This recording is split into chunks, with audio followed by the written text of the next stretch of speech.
DSK, la chute du favori. C'est un samedi matin, le 14 mai 2011. Dans une suite du Sofitel de New York, la femme de chambre Nafissatou Diallo accuse Dominique Strauss-Kahn, alors directeur général du Fonds monétaire international, de tentative de viol. Quelques heures plus tard, DSK est arrêté dans un avion d'Air France, juste avant le décollage. L'image de l'homme menotté, costume froissé, fait le tour du monde. En un instant, celui que beaucoup voyaient déjà à l'Élysée chute du piédestal.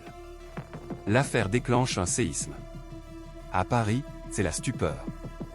Strauss-Kahn n'est pas seulement le patron du FMI, il est le grand favori de la présidentielle française de 2012. Mais à New York, la machine judiciaire américaine s'emballe. L'accusation parle, la presse s'enflamme, les chaînes d'infos tournent en boucle. Le procès médiatique est déjà en marche. Et très vite, au milieu du vacarme, une autre rumeur s'installe. Et si tout cela n'était pas qu'un piège? Car certains détails intriguent. Le rapport du Sofitel montre qu'après l'incident supposé, la direction de l'hôtel a communiqué étonnamment vite avec Paris. On apprendra plus tard qu'un responsable de sécurité de l'hôtel a appelé un proche du Parti socialiste. Des vidéos montrent deux employés de l'établissement se congratulant dans un couloir quelques minutes après la scène présumée. Un geste banal, ou un signe étrange? L'interrogation demeure.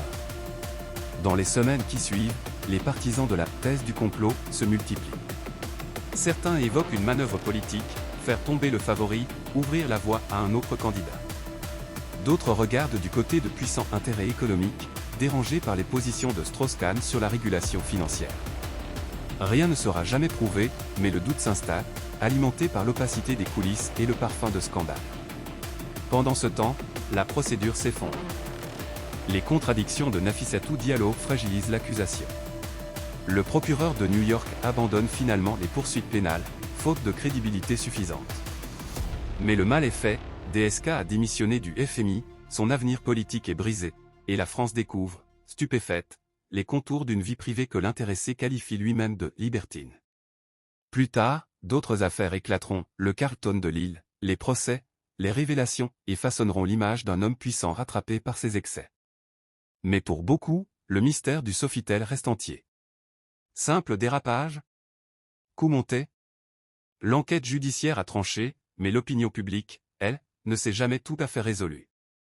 Aujourd'hui encore, certains observateurs continuent d'y voir un tournant politique majeur. Sans cet épisode new-yorkais, la présidentielle de 2012 aurait peut-être eu un tout autre visage. Et l'histoire française, une toute autre trajectoire. Dans le brouillard de l'affaire DSK, en faits établis et rumeurs